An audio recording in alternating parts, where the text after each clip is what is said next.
السلام علیکم دوستو ایک معمولی سے گھرانے سے اٹھ کر اقتدار کے ایوانوں کا سفر کرنے والی اقلیم اختر عرف جنرل رانی کے راتوں رات عروج اور اتنے ہی اچانک زوال کی کہانی عجیب و غریب ہے۔ ہوا کچھ یوں کہ شاہ ایران سرکاری دورے پر پاکستان آئے ہوئے تھے۔ جب ان کی واپسی کا وقت آیا تو صدر یا اپنے کمرے سے نہیں نکل رہے تھے۔ پروٹوکول کا بہت سنگین مسئلہ پیدا ہو گیا کیونکہ کوئی ان کے بیڈ روم میں داخل ہونے کی جرات نہیں کر رہا تھا۔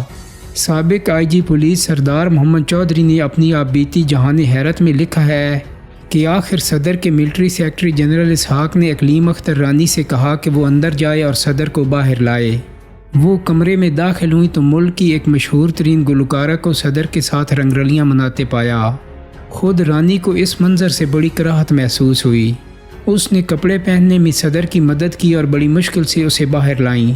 دلچسپ بات یہ ہے کہ جہان حیرت کے انگریزی روپ میں تو چودھری صاحب نے اس رنگرلی کی تھوڑی وضاحت بھی کی ہے، لیکن اردو میں گول مول کر گئے۔ خیر، جو بات انہوں نے چھپا دی ہم کیوں زہر کریں۔ دوسری بات یہ ہے کہ انہوں نے مشہور ترین گلوکارہ کا نام لکھنے سے گریز کیا، لیکن اس کہانی میں آپ نیچے چل کر دیکھیں تو شاید معمہ حل ہو جائے۔ دوستو، یہ اقلیم اختر رانی کون تھی اور انہیں پاکستان کی طاقتور ترین خواتین میں سے ایک کیوں کہا جاتا ہے؟ حالانکہ نہ تو وہ سیاستدان تھیں، نہ کسی نوابی یا جاگیردار خانوادے سے تعلق تھا، اور نہ ہی ان کا واسطہ ادب یا شو بزنس سے تھا۔ اس عجیب و غریب کردار کا اصل نام تو اقلیم اختر رانی تھا، لیکن وہ ملک کے گوشے گوشے میں جنرل رانی کے نام سے مشہور ہوئیں۔ ایک زمانے میں ان کے مقام و مرتبے کا اندازہ اس بات سے لگائیے کہ 17 دسمبر 1971 کو جب پاکستانی فوج نے بھارت کے سامنے ہتھیار ڈالے تو اس کے چند دن بعد جنرل رانی کو گجرات میں ان کے گھر میں نظر بند کر کے باہر پولیس کا پہرا لگا دیا گیا اور ساتھ ہی ان کا فون بھی کاٹ دیا گیا۔ نظر بندی کے حکم میں انہیں تنبیہ کی گئی کہ وہ کوئی ایسا بیان نہیں دیں گی جو پاکستان کی سالمیت اور دفاع کے منافی ہو۔ اس موقع پر اخباروں میں جو سرخیاں لگیں وہ بھی ایک نظر دیکھ لیجئے۔ رانی جو کبھی پاکستان کی ملکہ تھی اپنے گھر میں نظر بند کر دی گئی۔ رانی جس نے مجرموں کو معافی دلوائی اور تاجروں کو لائسنس دلائے۔ دوستو، ایک عورت جس کے پاس کوئی سیاسی یا فوجی عہدہ نہیں، اس کا حکم ملک کے صدر پر کیسے چلتا تھا، انہیں اخبار پاکستان کی ملکہ کیوں کہتے تھے، اور وہ مجرموں کو معافی کیسے دلوا دیتی تھی، اور سب سے بڑھ کر وہ ملک کی سالمیت اور دفاع کے لیے اتنی خطرناک کیسے سمجھی گئی کہ اس پر پہرا بٹھا دیا گیا۔ اس سوال کا جواب حاصل کرنے کے لیے ملک کی گنجلک تاریخ کی چند گرد آلود راہداریوں میں جھانکنا پڑے گا۔ اقلیم اختر 1931 میں گجرات کے ایک چھوٹے سے زمیندار کے گھر میں پیدا ہوئیں۔ کچھ عرصہ تو وہ سکول میں جاتی رہیں مگر میٹرک نہیں کر سکیں۔ کم عمری ہی میں ان کی شادی ایک پولیس افسر سے کر دی گئی۔ یہ شادی کئی سال چلی اور اس دوران اوپر تلے ان کے 6 بچے پیدا ہوئے۔ یہاں تک تو حالات بالکل اس زمانے کے رواج اور معمول کے مطابق چلتے رہے، لیکن اس کہانی میں یکلخت ایک موڑ ایسا آیا جس نے پلاٹ تلپٹ کر دیا۔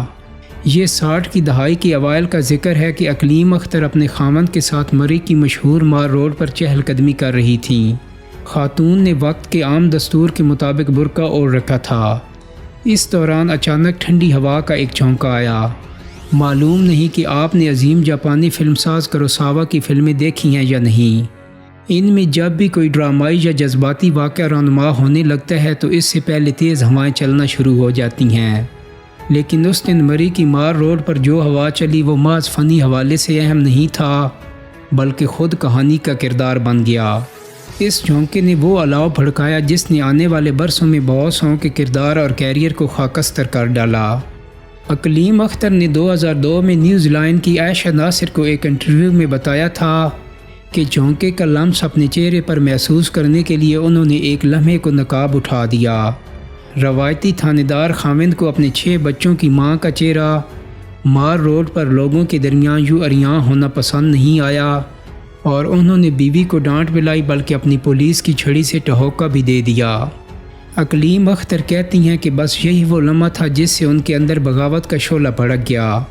خاوند کی ڈپٹ میں انہیں اتنی ذلت محسوس ہوئی کہ انہوں نے وہیں اپنا برقع نوچ کر مار روڈ پر پھینک دیا۔ وہ کہتی ہیں کہ مجھے لگا کہ بس بہت ہو گئی۔ میرے اندر کئی مہینوں سے غصے اور محرومی کے جذبات پڑ رہے تھے، اس دن سب کچھ باہر آ گیا۔ میں اپنے خاوند کے مفلر کے چیتھڑے اڑانا چاہتی تھی، اس کے چہرے کو نوچ ڈالنا چاہتی تھی اور اس کے بال اکھاڑ دینا چاہتی تھی۔ مجھے صرف ایک بات نے روکا کہ اس وقت مار روڈ پر بہت بھیڑ تھی۔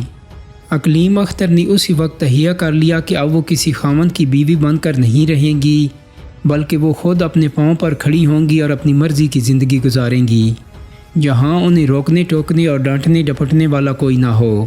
وہ اسی انٹرویو میں کہتی ہیں کہ میں مردوں کو انہی کے کھیل میں شکست دینا چاہتی تھی۔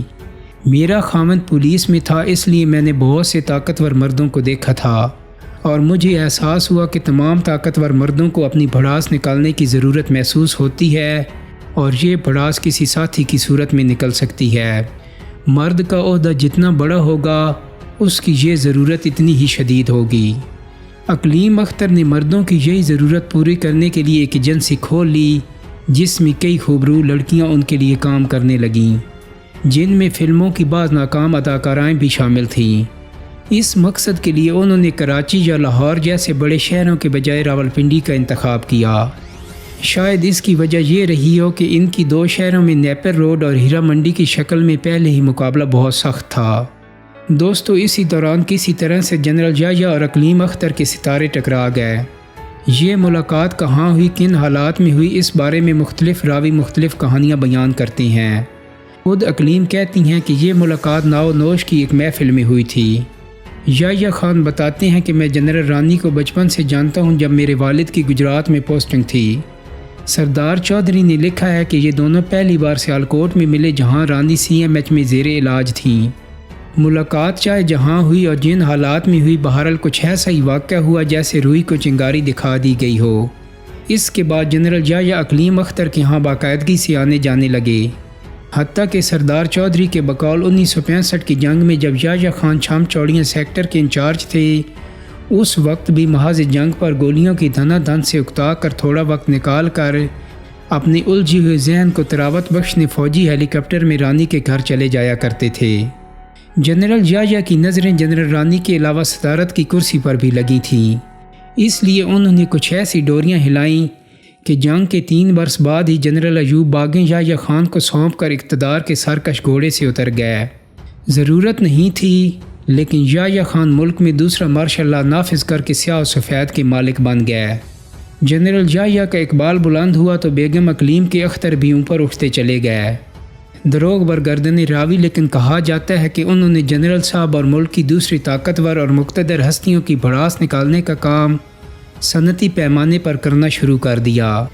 اور دوستو، یہی وہ زمانہ ہے کہ جب اخباروں میں ان کا تذکرہ جنرل رانی کے نام سے ہونے لگا۔ مشہور ہے کہ یہ خطاب انہیں ذوالفقار علی بھٹو نے دیا تھا۔ کہا جاتا ہے کہ اداکار ترانہ بھی جنرل رانی کی ٹیم کا حصہ تھیں، تاہم جس بڑی شخصیت کو اقلیم اختر نے جنرل یحییٰ خان سے متعارف کروایا، وہ میڈم نور جہاں ہیں۔ یحییٰ خان کو میڈم کی آواز پسند تھی۔ جنرل رانی کے بقول ایک رات کسی عالم میں انہوں نے نور جہاں کا گیت سننے کی فرمائش کی، تو جنرل رانی نے کہا کہ گیت کیا، میں آپ کو خود نور جہاں سے ملوا دوں گی، اور چند دنوں کے اندر اندر جنرل رانی نے اپنا وعدہ پورا کر دیا۔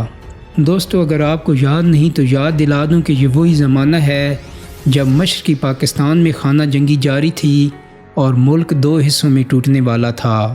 یحییٰ خان باصلاحیت اور ذہین فوجی افسر تھے۔ دوسری عالمی جنگ میں وہ بحیرہ روم کے محاذ پر لڑے اور جرمنوں کے ہاتھوں گرفتار بھی ہوئے۔ انہیں اعزاز حاصل ہے کہ وہ پاکستان کی تاریخ کے سب سے کم عمر میجر جنرل ہیں۔ انہوں نے نئے دارالحکومت اسلام آباد کے ماسٹر پلان میں کلیدی کردار ادا کیا اور کچھ عرصہ CDA کے چیئرمین بھی رہے۔ تاہم شراب و شباب کی عادت اور سب سے بڑھ کر اقتدار کی لت نے یحییٰ خان کو مکمل طور پر اپاہج بنا کر رکھ دیا۔ اسے پاکستان کی بدقسمتی ہی کہا جا سکتا ہے کہ اپنی تاریخ کے نازک ترین دور میں اس کی باغ ڈور ایک ایسے شخص کے ہاتھ میں تھی جو فہم و فراست تو ایک طرف ہوش و حواس تک سے بیگانہ تھا۔ سابق IG پنجاب راؤ رشید نے اپنی کتاب جو میں نے دیکھا میں لکھا ہے کہ جب مشرقی پاکستان میں خانہ جنگی عروج پر تھی، اسی دوران یحییٰ خان پشاور میں سرکاری خرچ پر تیار شدہ اپنے بنگلے کا افتتاح کر رہے تھے۔ ظاہر ہے کہ اس تقریب میں جنرل رانی بھی شریک تھیں۔ آگے کا حال راؤ صاحب ہی سے سنیے۔ سوئمنگ پول کے سامنے رات 1-2 بجے تک شراب وغیرہ چلتی رہی۔ بڑا ہاؤ ہو ہوتا رہا۔ سرخ لائٹیں لگی ہوئی تھیں۔ وہاں پشاور کا ایک جرمن، اس کی بیوی بڑی خوبصورت تھی اور اس کے متعلق مشہور تھا کہ CIA کی ایجنٹ ہے۔ وہ بکنی پہن کر ان سب کے ساتھ نہا رہی تھیں۔ کھیل یہ تھا کہ اس محترمہ کو جرنیل اٹھا کر سوئمنگ پول میں پھینکتے تھے، وہ پھر باہر نکلتی تھی اور کہہ کے لگتے تھے۔ دوستو، یہ اس وقت کا حال ہے جب ایسٹ پاکستان میں ہمارے بے شمار فوجی مارے جا رہے تھے۔ وہ لکھتے ہیں کہ چونکہ یہ قصہ میرے گھر کے سامنے ہو رہا تھا، میں دیکھتا رہا اور سوچتا رہا کہ اگر یہی حال ہے تو پھر ملک کا خدا ہی حافظ ہے۔ دوستو، امید کرتا ہوں کہ میری آج کی ویڈیو آپ کو پسند آئی ہوگی۔ اگر ویڈیو اچھی لگی ہے تو اس کو لائک اور شیئر کر دیں۔ میرے چینل کو سبسکرائب کرنے کے ساتھ ساتھ بیل آئیکن کو بھی کلک کر دیں تاکہ آپ کو میری آنے والی ویڈیوز کے نوٹیفیکیشن ملتے رہیں۔ بہت جلدی ایک نئی ویڈیو کے ساتھ ملاقات ہوگی۔ اپنا بہت سارا خیال رکھیے گا۔ اللہ حافظ۔